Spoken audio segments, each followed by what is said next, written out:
Chapter 1, verse 19, I'll read it in Matthew. It says this, "And Joseph, her husband, being a righteous man, and not wanting to disgrace her, desired to put her away secretly." What's going on? Well, you know from verse 18 that Mary had been betrothed to Joseph, and before they came together, she was found to be expecting a baby. Now, Joseph knew he had nothing to do with it, and he knew of her virtue, and so he didn't know how it happened, but he did know one thing. His heart was filled with such compassion that he didn't want to make a spectacle of her. And the first point I see, which is a factor in Joseph's life, is that godly dads like Joseph, number one, are full of compassion. Now, godly dads have to do hard stuff. They have to discipline, they have to admonish, they have to instruct, they have to spank their children at times. They have to be involved in their lives.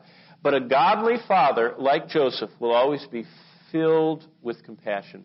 Now, what I think is interesting is, remember, this family with 7 kids that Christ was a part of, James and Jude were not believers.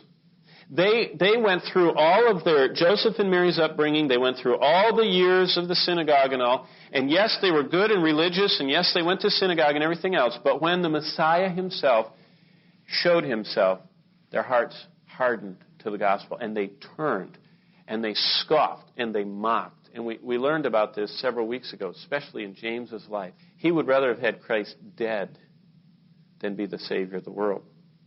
Now you think, how did they turn out to be such great church leaders? How did they not get warped? Well, I think I see an element here in verse 19 of chapter 1. Joseph was full of compassion. Joseph knew what was going on. He knew that God had spoken through an angel to his wife. He knew that God had spoken to him, and we're going to see in just a moment, God spoke to him throughout his life and helped him lead and guide his family, and he was sensitive to that. But underneath all that, there was a tender heart. And I think that's something we need to have if we're going to succeed. Fathers should have that tenderness and not exasperate their children.